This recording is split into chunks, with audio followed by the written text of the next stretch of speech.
Y de conferencias en torno a la vivienda, colectiva, en torno a la ciudad, que realmente son temas que son inagotables y también urgentes a estar discutiendo, a estar conociendo nuevas propuestas, a estar reflexionando sobre cómo ha evolucionado y cómo sigue demandando muchísima creatividad de parte de todos y muchísima colaboración. Es un honor para nosotros en LESAC tener hoy al arquitecto Sergio Ortiz, que agradecemos infinitamente haya accedido a participar en esta serie de pláticas. Le voy a pedir al maestro Álvaro Berube, profesor y coordinador del diplomado, que nos haga la presentación de Sergio. Bienvenidos todos, gracias.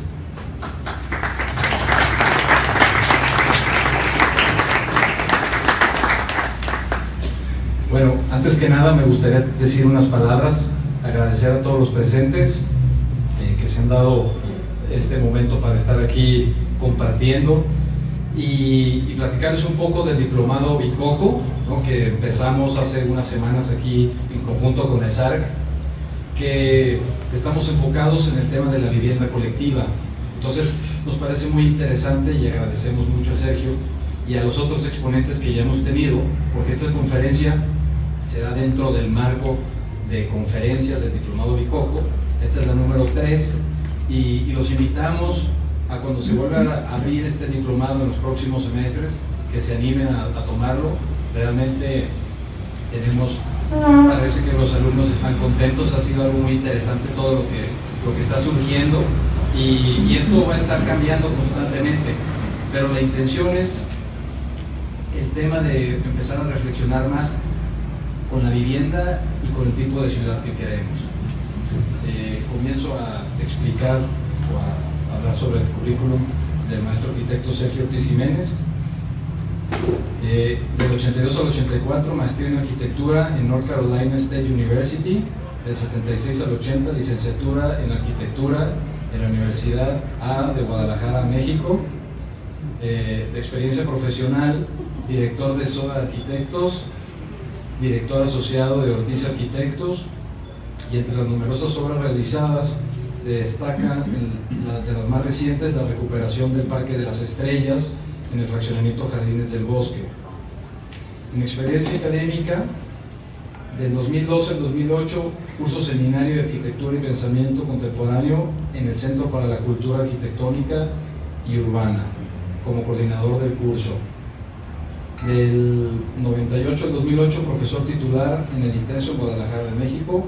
Del 87 al 98, profesor asociado en el ITESO en Guadalajara.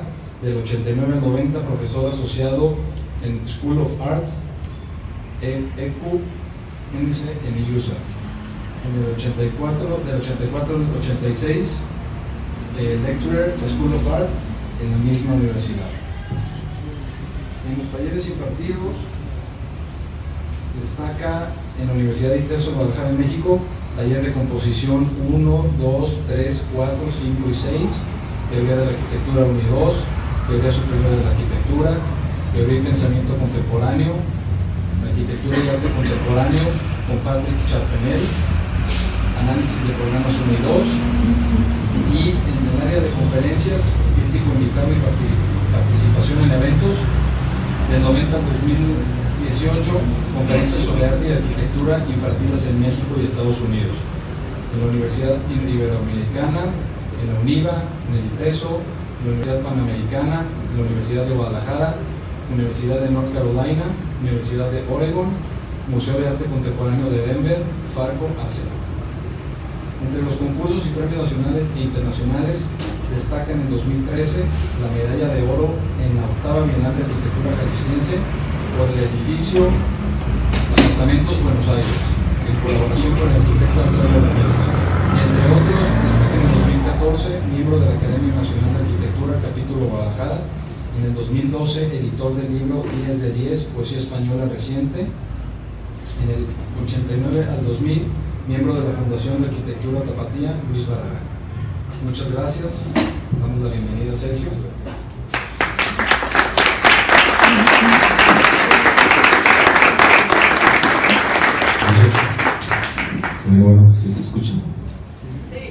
Obviamente hablo muy bajito, pero ¿sí escuchan en detrás? Sí.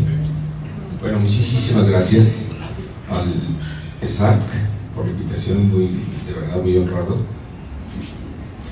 Gracias Álvaro, gracias Maru y gracias a todos ustedes por estar aquí en este viernes, no en un viernes que generalmente se usan para otros eventos.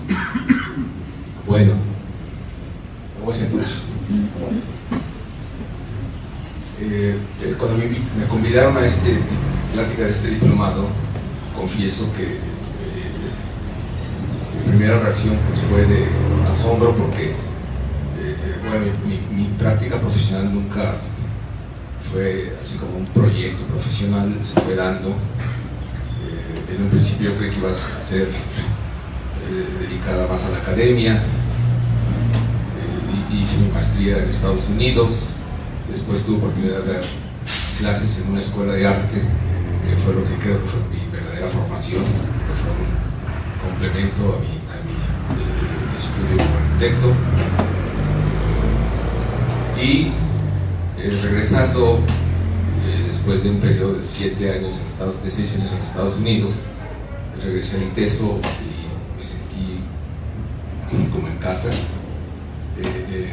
Eran los tiempos en donde el ITESO podías hacer lo que quisieras, todavía entraba el TEC, todavía entraban las demás universidades, de modo que había libertad para hacer y explorar y experimentar tanto en talleres como en clases de teoría y en clases de lo que fuera, ¿no? Paralelamente tenía una práctica profesional, la verdad, muy accidentada, muy pequeña y muy ecléctica, diría yo. Me costó mucho trabajo realmente no abandonar la profesión, porque eran tiempos difíciles, y sin embargo, ahora que estoy haciendo un recuento de todos estos años, veo que la práctica se fue por lados en donde jamás esperé. Me gusta mucho la arquitectura y el otro día comentaba con los... Bueno, tengo que hacer algún paréntesis. Tengo que decirles a los amigos que veo aquí y a los que han estado en los cursos del CECAO que quizás alguna de las ideas o de los conceptos que voy a decir aquí pues ya son conceptos que ya he escuchado y me van a disculpar, no doy para tanto. Sin embargo, puedo decir lo que realmente pienso, lo que realmente siento acerca del quehacer profesional. Muy importante para mí ha sido acompañar la práctica profesional con la enseñanza, ¿no?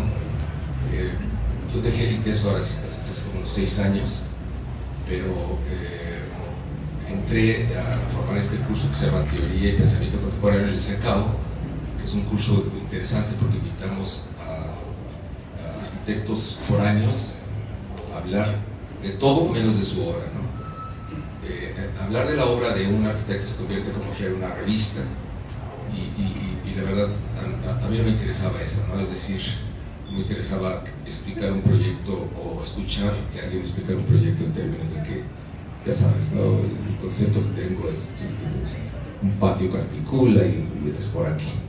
Entonces, en los 5 cursos que ya llevamos desde hace 5 años, ha funcionado bastante bien. Han estado desde el maestro Ricalde, que en paz descanse, fue su última conferencia en el CECAO, del maestro Ricalde. Ahí están sus discípulos del maestro Ricalde. Ellos son arquitectos de la Ciudad de México. Bienvenidos. Y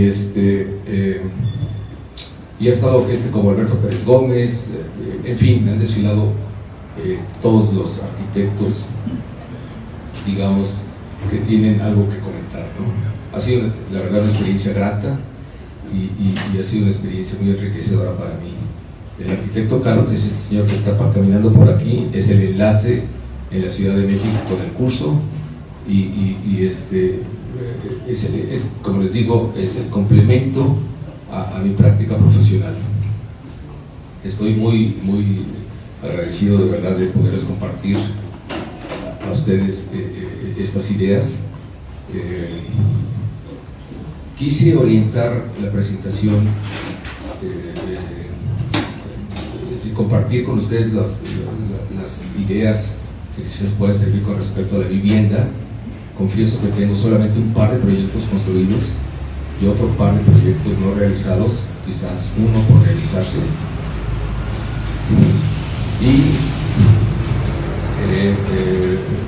Pero aún lo que tuviese quizás un poco más de proyectos, mi idea es más compartir lo que está detrás de los proyectos, ¿no? Entonces, elaboré como esquemita que quizás pueda dar una idea de por dónde puede ir la plática, y lo que siempre enfatizo en todas las, o lo que enfatizaba en todas las clases de taller y las clases de teoría, ¿no? Es decir, generalmente las presentaciones de este tipo, dejar este manojo de llaves, las presentaciones de este tipo se concentran en esta parte, ¿no? Son los proyectos, explicar los proyectos, y de repente tú intuyes lo que está encima de los proyectos, ¿no? Es decir, todas las ideas que sustentan los proyectos. Y yo quise hacer ahora al revés, ¿no? Ir de arriba para abajo y quizás intercalar algunos proyectos que de alguna manera quizás ejemplifican algunos de estos conceptos, ¿no? Entonces, lo más importante para mí es la idea de arquitectura, ¿no? La idea de arquitectura es como los valores, como la base, como el sustento, como lo que está encima, ¿no? En la arquitectura moderna, la idea de la arquitectura se entendía como una teoría rígida, toda lineal, y era la teoría que todos conocíamos en la escuela y que había que seguir al pie de la letra. ¿De aquí? ¿De abajo? Ahora yo creo que se puede hablar de teoría, más bien se puede hablar de pensamiento contemporáneo, y no se puede hablar de una teoría en singular, sino de teorías en todo caso, ¿no? Aunque las teorías generalmente son normativas, ¿no? Entonces yo me inclino más por esta idea del pensamiento arquitectónico, y esos pensamientos de repente son cosas efímeras o son cosas provisionales, ¿no? Lo acepto como tal, ¿no? Pero la arquitectura ya no está fundamentada, o ya no se nutre exclusivamente de la arquitectura, ¿no? La arquitectura se nutre de otras disciplinas, ¿no? Eso es lo que a mí más me interesa de las prácticas contemporáneas, cómo la arquitectura se hibridiza, o ahora se habla de un pensamiento como de mestizaje, y se contamina, llamémoslo así, de otras disciplinas. En mi caso siempre me ha interesado la arquitectura entendida como un filtro que traduce o que refleja la manera de entender otras disciplinas, ¿no? Entonces, ¿cuáles son esas? Primer filtro, pues ese primer filtro quizás es la manera como se entiende la historia, la manera como entiendes el pensamiento contemporáneo, el arte, que para mí es una de las principales fuentes para nutrir la arquitectura, obviamente la experiencia directa de los edificios, y otras más, ¿no? Con respecto al arte, diría que hay, en el caso de la arquitectura, principalmente yo diría que está la poesía y la música como fuentes de conocimiento o como modos de entender alternativos, pero que nutren directamente la arquitectura. El otro día me preguntaban en una entrevista qué relación o cómo conectaba la música y la literatura o la poesía con la arquitectura, y es difícil saber, ¿no? Pero sí hay una conexión, quizás porque la arquitectura, es decir, la música, al igual que la poesía, tiene una arquitectura implícita, ¿no? Se puede hablar de la arquitectura de un poema, se puede hablar de la arquitectura de una sinfonía, se puede hablar de la arquitectura de una pieza musical, incluso de una pieza musical contemporánea electrónica, ¿no? Y no sé, como que da una especie como de sentido de totalidad, y ese sentido de totalidad de alguna manera se refleja en la forma de entender la composición, ¿no? Entonces la composición quizás diría, en esta transición entre las disciplinas y las maneras de entender estos tres elementos, ¿no? Que son el lugar, el programa y ciertos temas. Este es un esquema que aventé en la mañana, es un esquema incompleto, es un esquema que no responde a todo, pero que quizás explica un poco más de lo que voy a presentar a continuación. Quizás habría que guardarlo en la mente porque a lo largo de la presentación me iré refiriendo a todos estos conceptos, ¿no? Pero creo que basta decir que la idea de arquitectura se traduce, es decir, la idea de arquitectura define el modo de entender el lugar, define el modo de entender el programa y define el modo de, o se traduce en ciertos temas que no sé si se definen de otra manera, ¿no? Sin embargo, si hiciéramos el brinco entre estos tres y el proyecto, faltaría algo, y ese algo es la idea, que es la singularidad de cada proyecto. Es decir, cada caso es un caso, y cada caso además de una idea independiente. Entonces no hay una continuidad lineal entre una manera de entender el lugar, entre una manera de redefinir el programa y entre los temas paralelos, si no hay una idea específica que define el proyecto. Por eso es importante, y por eso, y quizás eso explica por qué más que te guste la obra de cierto arquitecto, quizás a mí me gustan más ciertas obras de ciertos arquitectos, ¿no?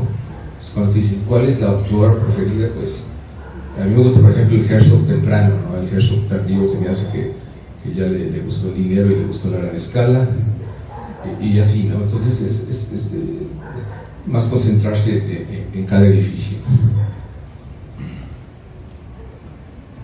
Bueno, la historia, ¿no? La historia es interesante porque generalmente la historia se enseña como es decir, tú ojeas un libro de historia o ves el índice o el programa de las clases de historia y son casi cronológicos, y no es otra cosa que el estudio de monumentos y de estilos, ¿no? Falta quizás hacer una historia alternativa de arquitectura no como el análisis de objetos o monumentos, sino como el análisis de lugares, ¿no? Es decir, yo creo que la arquitectura ha evolucionado así en términos muy generales, de la creación de objetos a la creación de lugares, y los lugares quizás habrá que entenderlos como espacios con significado, ¿no? Y una definición así como muy rápida, ¿no? Entonces, lo interesante de la historia, que es una cita de Moneo que cita sobre Sabrono Sevi, es integrar la historia en los talleres e integrar los talleres a los laboratorios de historia, ¿no? Comenta por ahí que las críticas del arquitecto Moneo, bueno, ahora jubilado, cuando era profesor, era una ametralladora de citas de arquitectos del Renacimiento para sustentar un trabajo contemporáneo, ¿no? A mí me tocó alguna vez ser testigo de una crítica de Moneo, y recuerdo citaba a un arquitecto que en ese momento no conocía, que todavía no conozco, se llamaba Scamozzi, y para explicar la geometría interna de no sé qué cosas, ¿no? En fin, está la historia por un lado.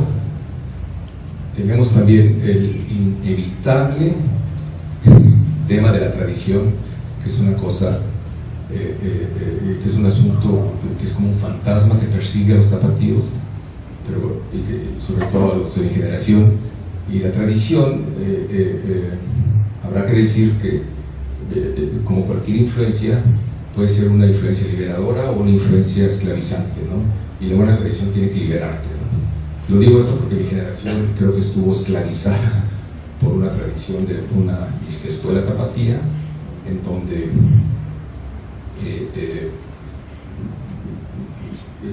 no se permitía ver más allá de lo mismo, ¿no? Por otro lado está esta idea que me parece interesante de este poeta vasco, Carmelo Iribarren, acerca de la moda, ¿no? Que es como el contrapunto de la tradición, ¿no? Ir a la moda es hacer el ridículo una década después. Buena cita.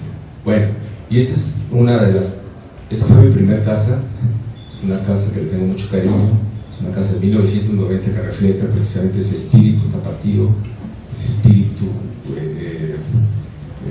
con influencias quizás un poco de Barragán, de Díaz Morales y de quizás también de arquitecto Andrés Casillas, ¿no?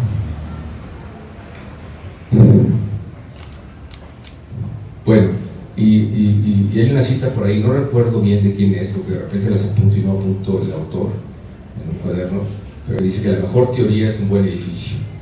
Y yo comparto esa idea, porque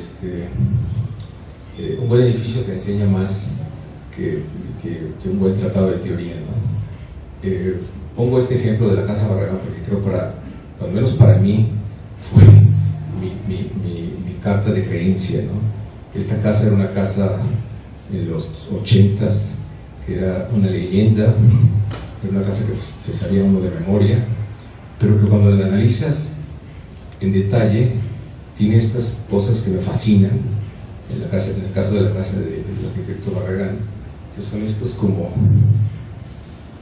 ¿qué serán? Incongruencias o funcionalismos poéticos que serían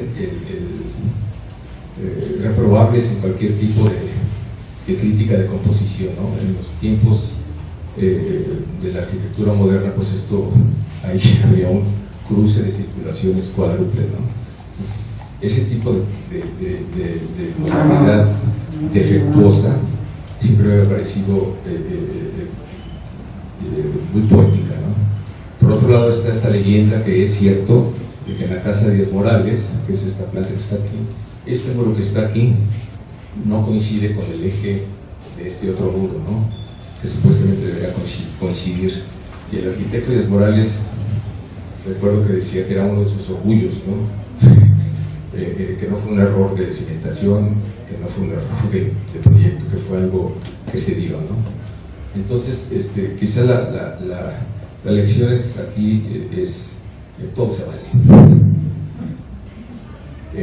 La teoría, la mejor teoría es un buen edificio, y hay ejemplos maravillosos de los 30 que siguen para mí siendo fuente inagotable de lección, como este periodo que hizo Frank Lloyd Wright, un arquitecto muy disparejo, ustedes saben, pero que en los 30 hizo creo que cerca de 60 obras para ciudadanos norteamericanos de clase media, con un presupuesto algo así de, bueno, no significa nada, porque si les digo $10,000 o $30,000 en los 30 no hay un equivalente, pero son estas casas con un muy bajo presupuesto, donde no existe una cochera, donde no existe un estacionamiento. Frank Lloyd Wright creía que las cocheras no eran parte de la arquitectura, al igual que las cocinas, pero son generalmente en esquemas en L y son perfectas, ¿no? En cuanto a esta idea de separar por un lado la parte social y por otro lado la parte digamos familiar, y crear esta especie como de casita, ¿no? Son casas de 2,80, 2,90 de altura, pero son unas casas con un sentido de lugar, con un sentido de habitar bastante interesantes. Algo así. Bueno, puse un par de imágenes de una plática que acabamos de dar en el Secao, en donde es la parte más densa y más teórica, ¿no? Pero hay un poeta norteamericano que se llama Stephen Dunn, que hizo un libro sobre crítica poética, ¿no? Y tiene un artículo, un ensayo en ese libro que se llama Lo bueno y lo no tan bueno, ¿no? En donde si tú sustituyes la palabra poeta por arquitecto y poema por arquitectura, me parece que es un caudal de lecciones, ¿no? En este caso me voy a permitir leer quizás estos dos párrafos para que vean vigencia en la actualidad de estas dos ideas, ¿no? Voy a traducir la palabra poema por arquitecto y la palabra poema por obra y poeta por arquitecto. Pues diría así: todos los poetas son formales de una u otra manera, pero todos los arquitectos son formales de una u otra manera, pero el buen edificio demuestra su forma en una serie de satisfacciones. Hace promesas expresas y sutiles en su dicción, contenido, estructura, ritmo, tono, textura, etc. Las promesas sutiles, cuando se cumplen, son las que más nos satisfacen, a menudo mucho antes de que sepamos lo que son. Por ejemplo, una de las promesas formales de un edificio reside en lo que no hará, lo que podríamos llamar los modales ocultos del edificio. Es igual de placentera la violación de los modales del poema a intervalos lo suficientemente regulares como para sugerir que hay un metro. Un aspecto de un edificio no tan bueno podría ser que cumple de manera cabal sus promesas expresas, lo que nos deja extrañamente insatisfechos. Con esto yo entiendo un poco que un edificio puede palomear quizás todos los atributos, puede palomear todos los requisitos, puede tener todos los valores, entre comillas, que tradicionalmente se asignan, pero que no te dice nada, ¿no? Es decir, hay una cosa rarísima que es una especie como de energía oculta que ciertos edificios tienen y otros edificios no lo tienen.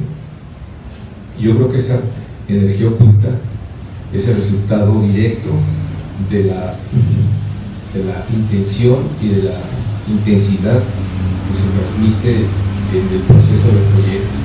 Una cosa muy rara, ¿no? Otro gran párrafo, ¿no? En un edificio no tan bueno, tal vez estemos conscientes de la inteligencia del autor, de su imaginación, de su destreza con el lenguaje, etc. Pero es posible que no sintamos la presencia de una inteligencia superior, una imaginación superior, una destreza superior con el lenguaje. En un buen edificio nos encontramos rendidos ante esa presencia, aquello que es más grande que nosotros. Esto es una continuación del párrafo anterior, y esto a mí me demuestra cada vez más que edificios que son incluso, que tienen errores, pero que tienen mucho más contenido arquitectónico que aquellos edificios que no tienen errores, ¿no? He comentado que el argentino Jorge Luis Borges, argentino, decía que sus poemas eran perfectos, pero que les metía algunos errores para hacerlos universales. Entonces hay esta idea de que, sobre todo en el ámbito quizás de la vivienda, en donde quizás se palomean todos los incisos, en donde se cumplen todos los requisitos, pero que no tienen nada, ¿no? Hay estos otros edificios no tan maravillosos, no tan funcionales, no tan perfectos en ese sentido, pero que tienen una presencia que no lo tienen los otros edificios. Ese tipo de arquitectura a mí me encanta.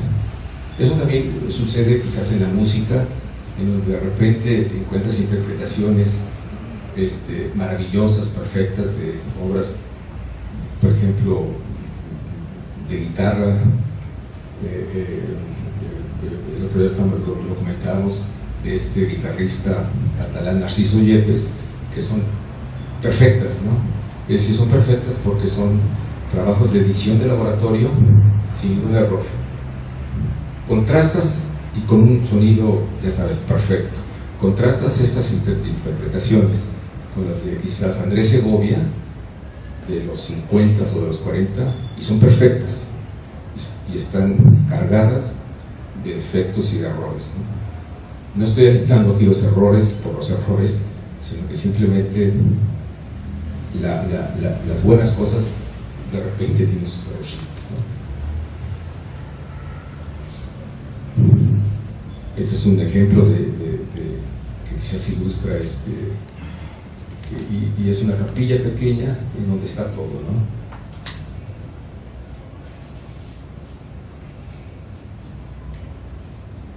Es la última parte que voy a leer.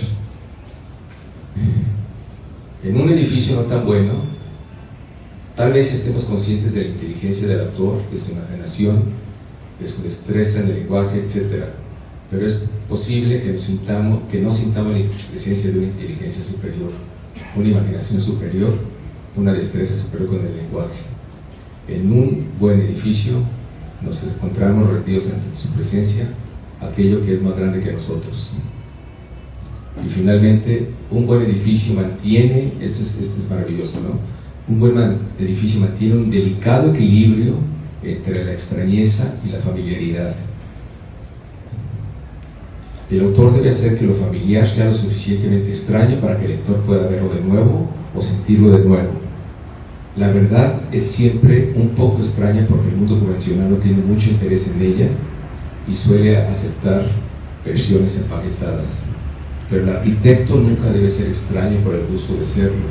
Quien produce tales edificios es en el fondo un sensacionalista y no está suficientemente interesado en la condición humana. Un poema, un edificio no tan bueno, puede errar al inclinarse demasiado hacia lo extraño o hacia lo familiar, proporcionándonos una sensación falsa de lo real. Bueno, yo creo que esta puede ser una excelente manera de dividir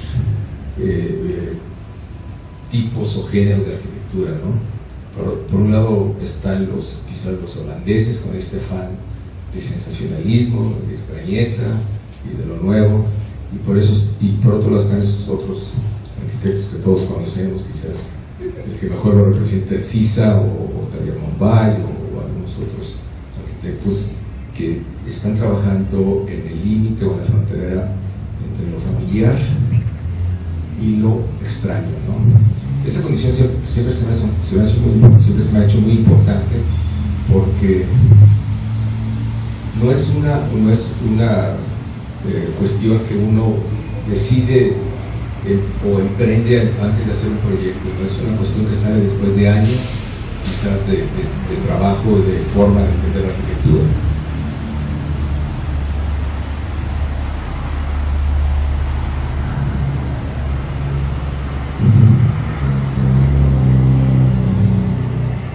Y el mejor ejemplo, repito, es Álvaro Siza, un arquitecto que por un lado es quizás terriblemente familiar, pero que siempre, es decir, no cambia, pero que entiende todo, ¿no? Es decir, su lenguaje quizás sea el mismo, pero el contenido de cada obra es totalmente distinto.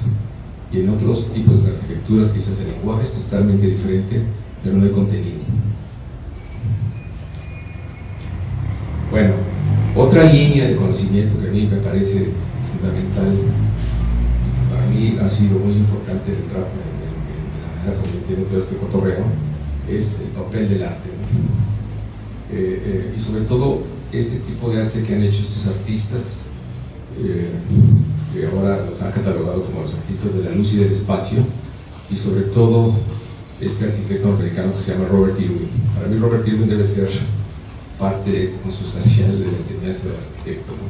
Es un arquitecto que trabaja, que define su arte como arte condicionado por el lugar, es decir, no es un arte específico del lugar, sino está condicionado por el lugar. Quiere decir esto que es un arte que no se puede trasladar a otro sitio, a otro museo. Es un arquitecto que no vende por lo mismo, porque no puede vender, no se puede llevar el lugar donde está realizada su obra, ¿no? Y todo esto se fundamenta en esta idea de la fenomenología, que quizás es un término muy sobado, pero que tiene algo para mí que rescatar, y que es esta intención de tener esta como visión primigenia de las cosas, que lo dice perfectamente este texto o esta frase de Paul Valéry, que dice que ver es olvidar el nombre de la cosa que uno ve. Es decir, para los fenomenólogos, la gran trampa de nuestro tiempo, o el gran obstáculo de nuestro tiempo, es que nosotros tenemos una especie como de lentes, que según Heidegger es la técnica, que no nos permite ver las cosas como realmente son. Y le toca al arte quitarnos ese lente, esos lentes, quitarnos ese velo, eso llaman develar, y ver las cosas como realmente son. El papel del arte para Robert Irwin es precisamente eso, ¿no? Enseñarnos que lo maravilloso está todavía ahí, pero que no lo vemos, ¿no? No lo vemos porque estamos acostumbrados a verlo de otra manera, ¿no? Entonces, mediante sus intervenciones muy sutiles a veces nos demuestra las características del lugar, pero el lugar potencializado con todos sus atributos. Esta es una de las piezas o instalaciones de Robert Kirkby que más me gustan, y es una propuesta que hizo para el aeropuerto de Chicago, el aeropuerto O'Hara, en donde ya saben, no son estos pasillos interminables en donde pues tú llevas tus maletas, llevas tu boleto de avión y el tiempo es un factor, la velocidad es un factor y pues todos hemos estado y hemos padecido ese tipo de experiencias, ¿no? Entonces lo que hace este señor, Robert Kirkby, esta es una planta del aeropuerto en donde aquí no se alcanza a apreciar bastante bien, pero los circulitos un poco más de mayor diámetro son bocinas a cada X metros, y los círculos un poco más pequeños son luminarias también distribuidas equidistantemente a todos metros, pero por una distancia de 200 o 400 metros, ¿no? Entonces tú vas caminando con tu maleta y primero ves una luz perfectamente sincronizada que no la ves tú, pues, que viene del fondo digamos que viene del fondo del pasillo, te rebasa y se va hacia el fondo del aeropuerto. Segundos después escuchas una cuerda en cello, según esto es el así, detrás de las lámparas, ¿no? La obra se llama Sound Chasing Light, ¿no? El sonido que persigue a la luz, ¿no? Y es eso, ¿no? Quizás muchos visitantes o muchos usuarios no entiendan absolutamente nada, creen que es un accidente, pero es una manera muy poética de entender el lugar, que se pone emocional a una experiencia tan verdaderamente vacía como es estar en un aeropuerto. Esta otra pieza se encuentra en La Joya y es un salón vacío que tiene tres cristales, ¿no? Los cristales de la esquina están a hueso, como se sabe, imagino, como en los 70s. Y lo que hace Robert Kirkby es hacer 3 resaques a los cristales, de tal forma que hay un punto en donde los resaques, hay un punto en donde tú ves los 3 figuras como 3 cuadrados, ¿no? Y ves el cambio de tono del cristal sutilmente distinto a la vista real, no mediada por el cristal. Entra también un poco el sonido del mar, el aroma del mar, y esa es solamente su intervención. Entonces es una manera de decir de manera muy fuerte, con mucha poder, hacer un comentario acerca de la relación entre lo construido y lo existente. Son piezas que obviamente no se traducen en un proyecto, a la manera de proyectar, pero que quedan ahí como un sedimento que eventualmente no sé cómo se refleja.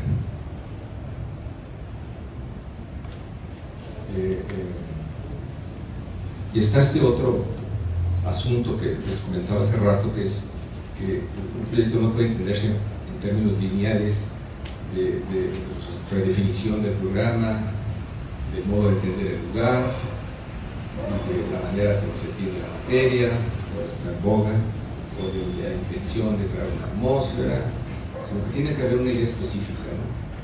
Este arquitecto Hall le llama eso el anclaje, ¿no? El anchoring, ¿no? Anclar un proyecto, ¿no? Y sí, yo creo que cada proyecto debe estar anclado por algo extra arquitectónico, no necesariamente que venga de otra disciplina, pero que tenga algún componente, ¿no? Y esa idea, pues, de tener una idea que sustente un proyecto, y que no sea la mera, que el proyecto no sea la mera continuación de lo existente, es lo que me parece que inyecta presencia al proyecto. En este caso, pues esta capilla, que todos deben conocer, del arquitecto Asplund, es una capilla que está dentro de un bosque. Estos, no sé si son robles o no, pero que la transición, pues, por transición, es un comentario, pues, o un espejo, así, de toda la verticalidad de los edificios. La vista del interior hacia el exterior debe ser fantástica, y la vista del exterior hacia el interior igualmente poderosa. Este es el croquis original del arquitecto, los dibujos originales donde se alcanza a apreciar, pues, ese tipo de ideas, ¿no? No es una idea, repito, que se derive de la reinterpretación del programa, de la redefinición del programa, que es muy importante, o de la manera de entender el lugar, que es muy importante, sino que son ideas extra. Quise poner esta otra imagen, que también todos conocemos, que es una casa quizás desde el punto de vista habitable muy cuestionable, pero desde el punto de vista plástico maravillosa.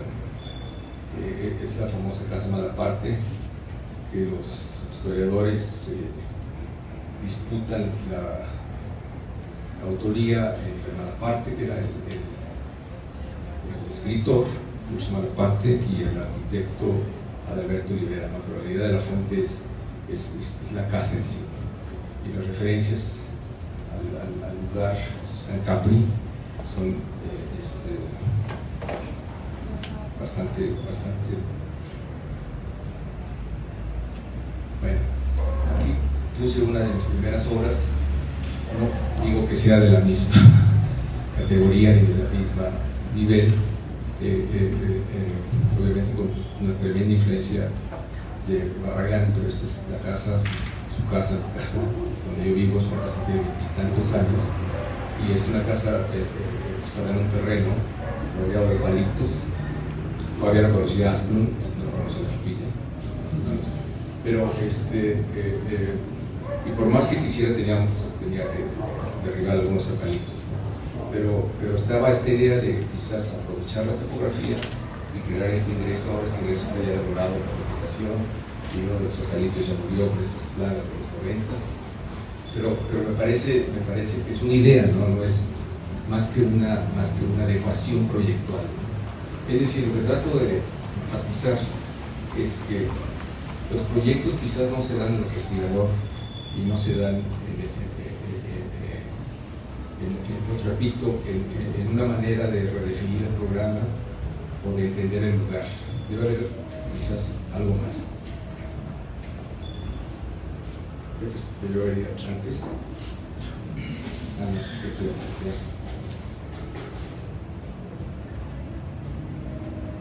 bueno, otro tema que siempre últimamente me ha parecido que me interesa, sobre todo por la línea que ha llevado la arquitectura mexicana, o no sé si la arquitectura mexicana, pero sí la arquitectura de Guadalajara, sobre todo la arquitectura de los arquitectos que tenemos trabajo y que casi se reduce a hacerle casas a ricos.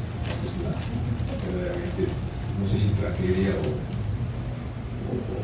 que en el pecado llevamos la penitencia como arquitectos, pero a mí me interesa un tipo de arquitectura que podría definir como casual, ¿no? Una arquitectura no Abercrombie & Fitch o Barragán, ¿no? Más bien una arquitectura de jeans y de camiseta, ¿no? Una arquitectura casual, ¿no? Este tipo de imágenes creo que reflejan ese espíritu, ¿no?, que debería tener la arquitectura de Guadalajara.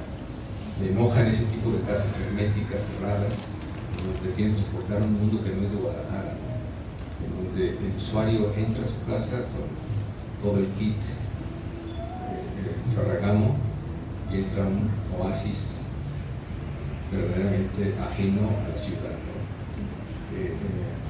Entonces está por otro lado esta idea también asociada a esta arquitectura no casual, que es la arquitectura totalitaria, en donde hay una especie como de fiebre de esconder todo, ¿no? Es decir, diseñas las cosas para esconder el cortinero, ¿no? Y luego diseñas otro elemento para esconder lo que escondió el cortinero, y así sucesivamente, ¿no? Es una escondiditis, y a eso le llaman oficio, ¿no? La arquitectura debe ser mucho más casual, mucho más franca, mucho menos pretenciosa en cuanto a eso. Si un extraterrestre llega a leer esa arquitectura, no va a distinguir lo que está escondido y lo que no está escondido. Es decir, por ahí no va. Y a veces he comentado esta frase que se me hace que es muy este aforismo de un artista catalán, que se llama Jorge Wassenberg, que dice: a más cómo, menos por qué. Es decir, en la medida en que tú te concentres en el cómo, quizás es porque desatiendes el por qué. Entonces, el por qué es más importante que el cómo, ¿no? Y si no tienes el por qué, te vas a concentrar en el cómo, ¿no? Y los arquitectos que de repente, o las arquitecturas, por no haber nombres, las arquitecturas que se concentran en el cómo, son arquitecturas que generalmente tienen muy poco contenido. No estoy excluyendo en esta reflexión a arquitecturas que puedan integrar un buen poco de contenido. Esta silla, por ejemplo, es un perfecto ejemplo de este tipo de idea de lo casual. Es una silla que diseñó Gio Ponti en los 50s. Es una silla que se llama la silla super ligera. Es una silla super cara también. Una silla que vale 1.500 euros y pesa creo que 1.5 kilos y está garantizada para soportar una persona normal. Es una silla bellísima, es una silla temporal. Pero silla casual también, ¿no? Tiene esta carga estilística que tienen ahora todas las sillas contemporáneas. Y esta otra idea de la posesión, ¿no? de la combinación de cosas que de repente terminan haciendo casas con un programa excesivo. Hace poco me acordé de una casa, no quiero decir la cantidad de baños, sería hablar mal del cliente, pero con una cantidad de baños que era suficiente como para un hospicio. Y este fotógrafo se dedicó a recorrer diversas partes del mundo y les pedía a todos los usuarios que sacaran todas sus pertenencias, ¿no? Estas son todas las pertenencias de una familia de 2 o 3 personas debe ser en Siberia o en el Himalaya, por allá, ¿no? Entonces, interesantísimo, ¿no? Su antena parabólica, ¿no? Y los poquitos elementos que necesitan. Entonces, es una lección también de economía de recursos, ¿no? Y en el tema de la vivienda yo creo que es fundamental, pero no desde el punto de vista de economizar para poder hacer el negocio, ¿no? Sino economizar más desde un punto de vista de quizás entender el programa en términos un poco más flexibles, ¿no? Otro gran elemento, otra gran idea que siempre creo que es la única imagen que acabo de borrar, ¿no? Es esta idea de lo específico, ¿no? De la especificidad de la arquitectura. El primer cartón de Gil se me hace genial, ¿no? Que dice, no sé si lo alcanzan a leer, pero dice: aquí va la hamaca, necesitamos ahora que construyan la casa alrededor de la hamaca. Y dicen los amigos de acá: ok, no se muevan, comenzamos, ¿no? Es una idea de verdad heideggeriana, ¿no? Es una idea verdaderamente poética, ¿no? Y tiene su traducción en esta famosa frase de Barragán que dicen que algún día iba por la carretera y vio un pirul a lo lejos y que decía: vamos a construir un muro blanco para que descanse en la sombra de este árbol, y que fue la base quizás de su proyecto en Arboledas. Y ahora que acabamos de recuperar el Parque de las Estrellas, era también esa misma, nos dimos cuenta que era también esa misma idea. De hecho, en el momento que teníamos que asignar el color de los muros del Parque de las Estrellas, había con bastantes expertos o bastantes personas confiables, entre ellas Fernando González de Borcázar, y él me decía que el color de ese muro originalmente era color naranja, como fue originalmente el color, no sé si ustedes saben, del pájaro amarillo. El pájaro amarillo era color naranja. Entonces, afortunadamente teníamos los enjarros, los quitamos, y la primera capa era una capa blanca, ¿no? Podríamos decir que esa fue la capa de la primera mano, y que después se aplicó el color. Efectivamente había un color como óxido, pero ese fue posterior.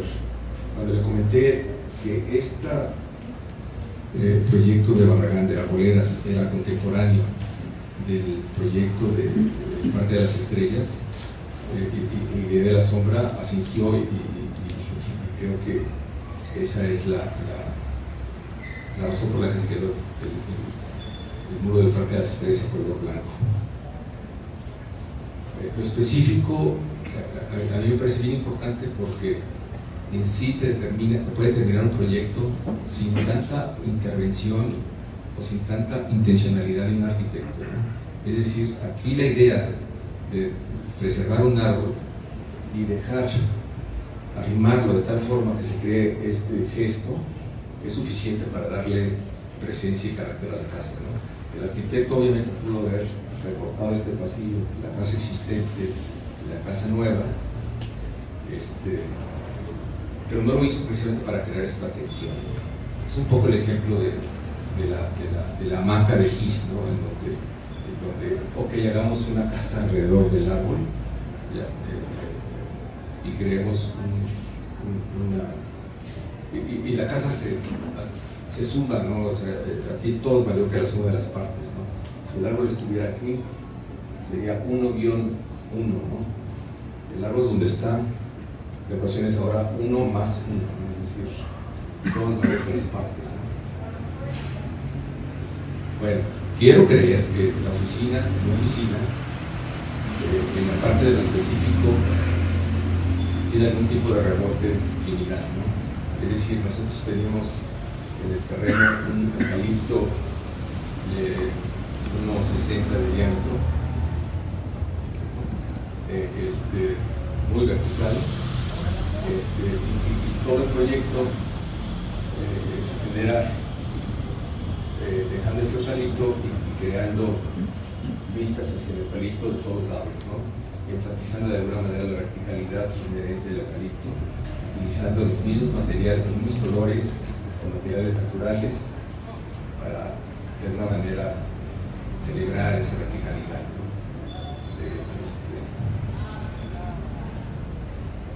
Son más imágenes de la misma. Es muchísimo mejor en foto, en vivo, ¿eh? Bueno, y aquí pasamos quizás al primer proyecto que les puede interesar a los de la maestría, que es el proyecto de los apartamentos de Buenos Aires.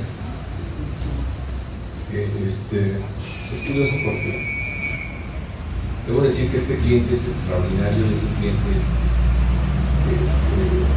que existe un entendimiento cultural mutuo, ¿no? Y no es un cliente fácil en el sentido de carta blanca, ¿no? Es un cliente bastante demandante, pero sabe dónde intervenir. Previo a este proyecto hicimos durante todo un año un proyecto para unas torres de 20 y tantos pisos, que fue un fracaso, porque, en fin, estaba en una zona de la primavera que después fue una zona ya muy conflictiva, perdón, de los colomos, ¿no? Colomos 1, colomos 2, colomos 3, está muy enredado por ahí. Finalmente se abortó ese proyecto, se quedó nada más el nombre. Y este cliente, debo decir que es el que está detrás del proyecto de la cruzada contra el ruido, y que logró por fin que fuera ya una ley, y ahora es un delito perseguible por multas verdaderamente altísimas. Un número no se puede denunciar si los vecinos suben el nivel más de ciertos decibeles, ¿no? Hace poco otorgaron unos premios en el Colegio de Jalisco y yo creo que este es un tipo de premio que se debería dar porque contribuye muchísimo más a la ciudad que cualquier educación particular, ¿no? El ruido para mí es de los elementos contaminantes más enervantes, ¿no? Ruido para todos, ¿no? Bueno, y este es un edificio que se encuentra por la avenida Hidalgo, entre Américas y Pérez Verdilla. Era un edificio con bajo presupuesto y de alguna manera a mí me gustan las calles pavimentadas, ¿no? Ahora que están sustituyendo el pavimento por el concreto hidráulico, las calles no se pierden bastante, ¿no? Vean, por ejemplo, Vallarta, todas estas calles que siguen siendo pavimentadas tienen algo que no tienen las otras calles, ¿no? De hecho, el otro día en una entrevista me preguntaron cuál era mi esquina favorita y quizás no es una esquina, pero es el tramo entre R. Michel por González Gallo, donde está el Museo de Paleontología, hasta la Casa de Independencia, ¿no? Es donde cruza el puente de Son. Es una zona pavimentada, es una de las zonas más abordadas, más oscuras, y es maravilloso porque 20 metros antes de esa cruce de R. Michel es la jungla abierta con concreto hidráulico. Justo cruzas a R. Michel y te encuentras verdaderamente este oasis por 10 segundos que dura tu trayecto en auto. Entonces, no sé, yo de alguna manera entendí esa cosa quizás tan banal como puede ser el pavimento y los árboles. Intenté de hacer, no sé, algún tipo de, desde el punto de vista plástico, pues, algún tipo de solución.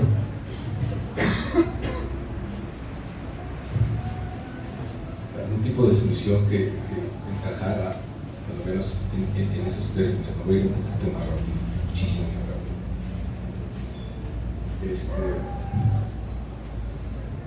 Bueno, creo que los de diplomados tuvieron la oportunidad de visitarlo, ¿no? Sí. Y es un edificio que integra varias ideas que son así como parte del recetario que creo que tengo, que es que la entrada no esté franca, ¿no? La entrada siempre esté protegida, siempre esté por nuestro estado, y en este caso, pues el edificio consiste de 2 volúmenes que se articulan con un patio y tienen 2 departamentos. No quisiera, bueno, quizás lo que tendría que decir desde el punto de vista proyectual, porque cuando se trata de vivienda, quizás el tema clave es la optimización de los espacios, ¿no? Y en este caso estaba pensando que quizás aquí la clave en cuanto a planta, en cuanto a función, está obviamente el espacio vestibular sea el espacio social, ¿no?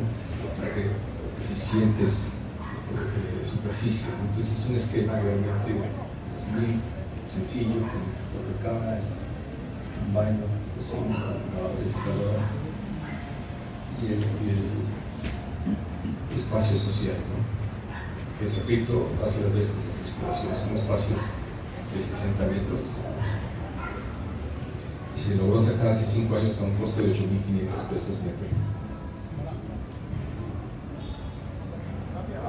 Estas son algunas de las imágenes. Y hacia la calle Hidalgo teníamos este problema del ruido y el señor García, pues, cruzar contra el ruido, aparte de los cristales acá sellados, herméticos, nos pedía pues alguna solución adicional y diseñamos este tipo de postigos pues con diferentes tipos de modulación que te permiten tener diferentes tipos de luz y diferentes tipos de control de ruido. Y eso le da también un carácter un poco menos duro, así, a la fachada, ¿no? La fachada es muy pétrea y este contraste entre la fachada y entre esos materiales es interesante.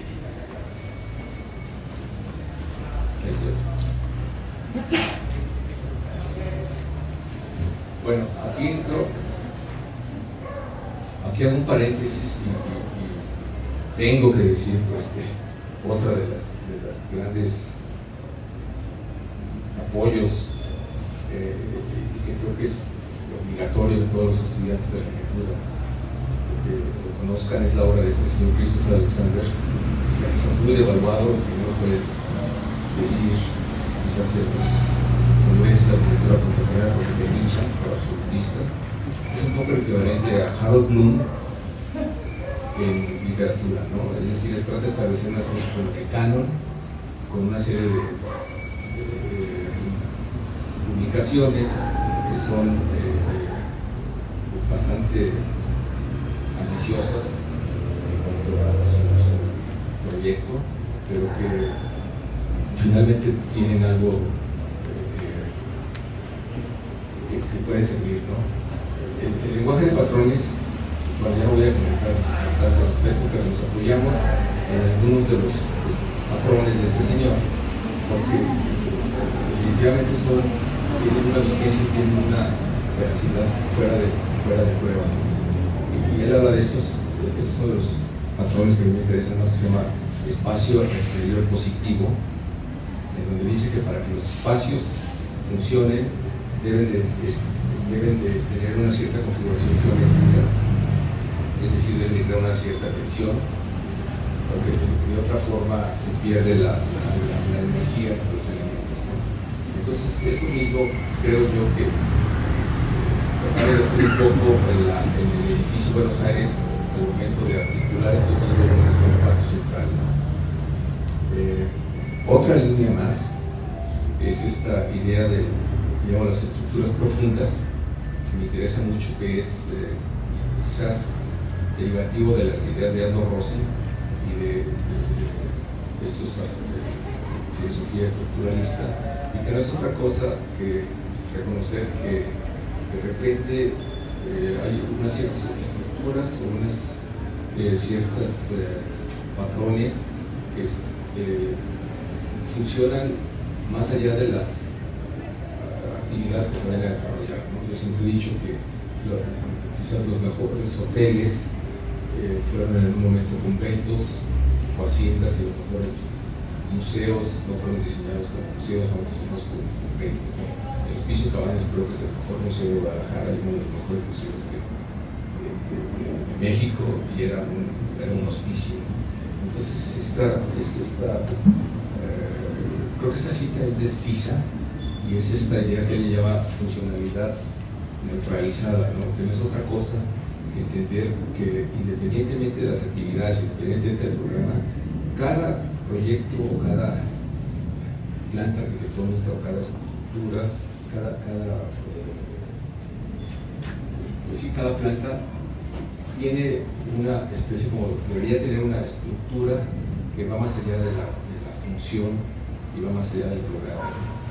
Algunos de los ejercicios que yo recuerdo que en las críticas que yo daba en el peso, sobre todo en las colegiadas, comentábamos que no había necesidad de recorrer internamente el edificio o el proyecto en cuestión, simplemente podrías detectar la actividad. Si el edificio tenía esta estructura, digamos, o esta geometría oculta,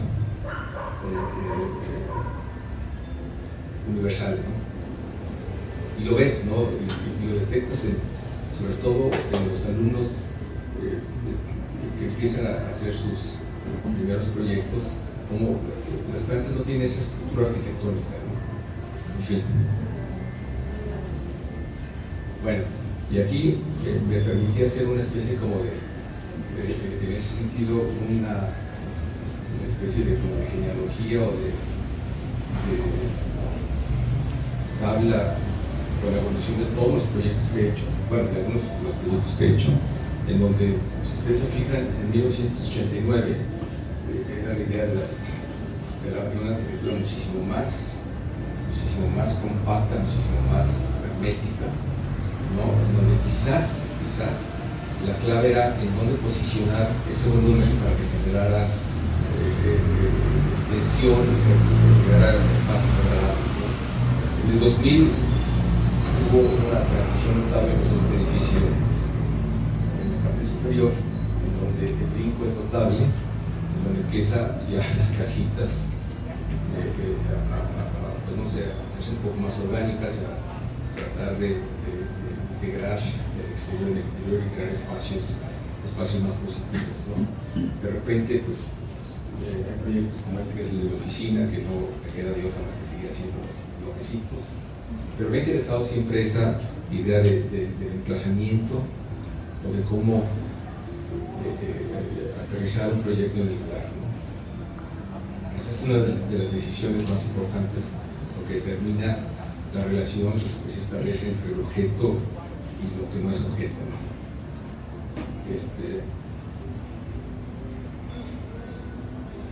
Y ahí ven esa misma, digamos, cronología, esa misma evolución. Me encantó esta, ¿no? Esa evolución de las cajitas, ¿no? Hasta el 2000, desafortunadamente no tengo maqueta de esto, pero ven esta imagen, cómo se alcanza a ver ya la total descomposición de la cajita, y cómo empieza a meterse ya un poco más en la cabeza.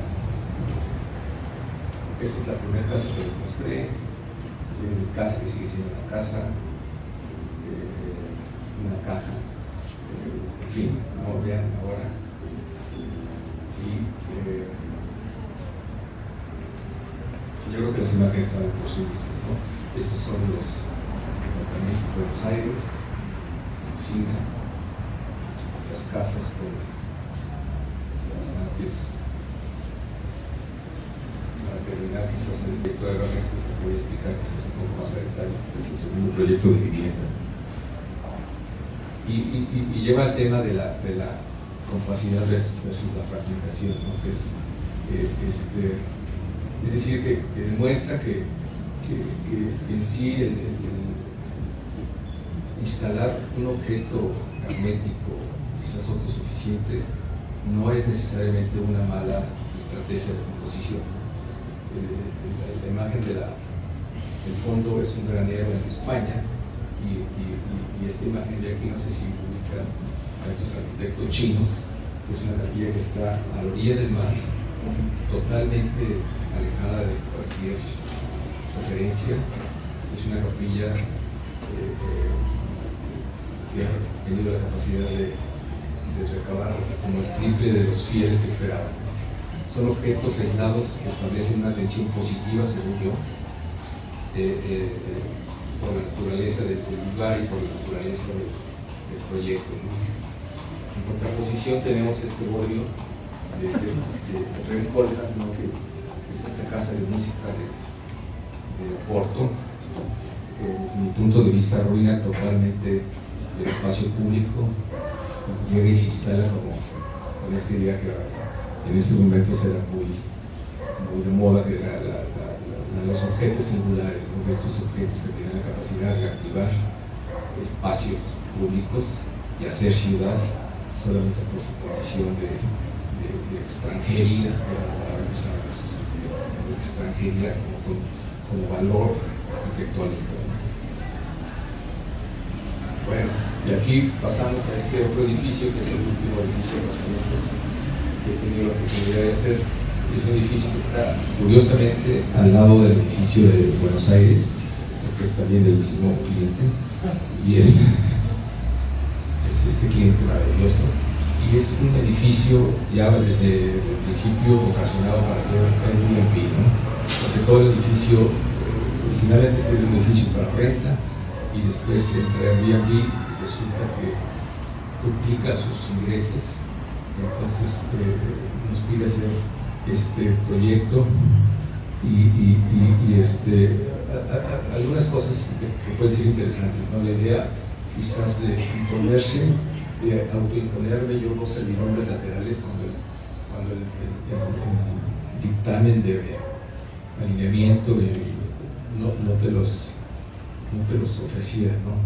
Podrías decir que rompe con el tejido de la ciudad, etcétera, etcétera, pero yo creo que la mejor respuesta a eso es alguna que dio Frank Gehry, que decía: si lo que haces mejora lo que estaba, no hay reglamento que hay que aplicar. En fin, pero bueno, es un objeto quizás por sus características plásticas tan potente, de alguna manera contrasta, creo yo, de manera correcta con el vecino. Es un edificio muy apretado, es un edificio que se divide en 4 partes. 4 departamentos son prácticamente idénticos, a excepción del fondo, y que tiene un pasillo lateral de 80 centímetros, 78 centímetros, y un pasillo de ingreso de 2,40, todo apretado, muy alto, y en donde decidimos dejar, es decir, quizás compensar esta crudeza con algún tratamiento de materiales un poco más expresivos, ¿no? El edificio pues, se ve todo apretado. El otro día veía por ahí que la clave en un edificio de vivienda es la escalera, ¿no? La escalera como elemento determinante, y en ese sentido el ancho de este módulo es el ancho que determina la escalera.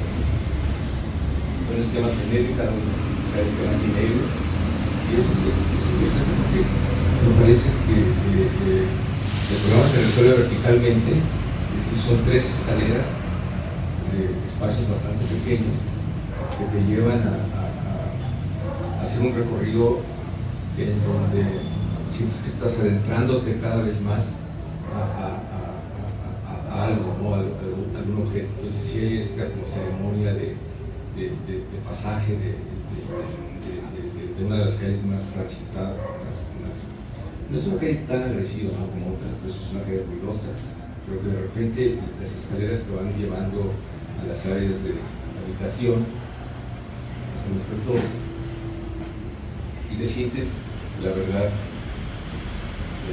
como bastante protegido, ¿no?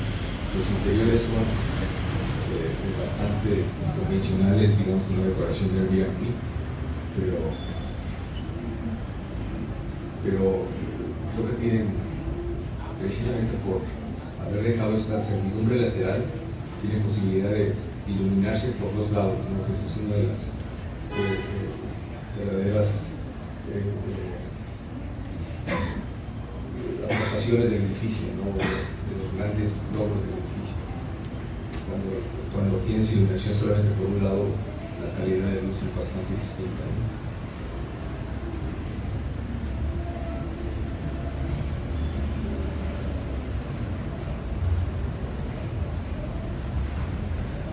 ¿Sí las vimos? Bueno, y el tratamiento que se le dio a la parte inferior del basamento, que es esta parte fue una ocurrencia, fue una idea que surgió en un proyecto que nunca se realizó, que era el proyecto para la Villa Panamericana, pero que es lo maravilloso de los proyectos, ¿no? Los proyectos que no ganas, que de repente te quedan algunas ideas que aplicas después, ¿no? No sé si por terquedad o por otra cosa, pero para que tengan una idea, estos son estos soclos en mosaico, estos de canto, que te generan esta lucecita y esta textura bastante peculiar.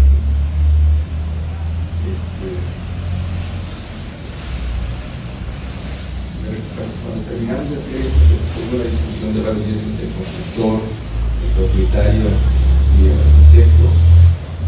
Finalmente prevaleció la idea de poner esta esquina de esta forma, no una chata. Y después me encontré con este proyecto de mesa, la Sazón, donde la esquina la resuelve de una manera bastante distinta. Bueno, y para terminar, son 2 proyectos que les tengo mucho cariño. Uno de ellos no se hizo en Espacio, que es el proyecto de la Vía Panamericana en aquel concurso que hubo hace 10 años, donde ahora es la ciudad digital. Y el arquitecto Palomar invitó a un grupo de arquitectos zapatillos y les asignó un lugar a cada arquitecto. Creo que me tocó el lugar que más me gusta, que es esta cuchilla, este polígono, este rojo. No sé, ustedes saben dónde está la ciudad de Mexicali, pasada, una zona bastante heterogénea. Y lo que hicimos, la condición era que tendría que funcionar como villa panamericana por unos meses y después poder adaptarse a poderse rentar como vivienda familiar, ¿no? Normal. Entonces, lo que hicimos nosotros fue una serie de plantas en donde teníamos dos alternativas, ¿no? Es decir, esto era para durante los eventos, en donde la planta resolvía el programa y después podía modificarse sin intervención arquitectónica o mínima en viviendas para renta o para venta. Y el lenguaje era precisamente esto, ¿no? estos cerquitos, zapatillos, en fin. Y finalmente este es un edificio que estamos en proyectos, en gestión, y es un edificio que se encuentra en la calle de Guadalupe 1, en la parte trasera de una casa de Juan José Barragán de los 20. Y creemos, digo, el edificio podría funcionar como negocio con lo que tiene, ¿no? Pero decidimos inyectarle un programa complementario para reactivarlo de alguna manera, ¿no? Y hicimos este objeto singular, ¿verdad? Que es una estructura de concreto con la ingeniería de cuadritos de herrería local, pero con una serie de postigos movibles en todas las superficies, de tal forma que pueda crear distintas posibilidades de luz, de iluminación, y también plásticamente que tuviera distintos tratamientos. La planta, es decir, esta es la casa, por allá está la casa que me dijeron, y es un volumen bastante pequeño, con una tipología casi de hotel, en la que tiene una escalera central y llegas directamente a la habitación como un edificio de 4 niveles, bastante amplio, bastante mínimo los espacios y con una serie de postigos en los movibles que además de ser corredizos tienen unos fragmentos abatibles. Creo que plásticamente puede ser interesante otra vez esta combinación entre la dureza de la estructura metálica y la suavidad de la madera, ¿no? Creo que con esto simplemente termino. Muchas gracias.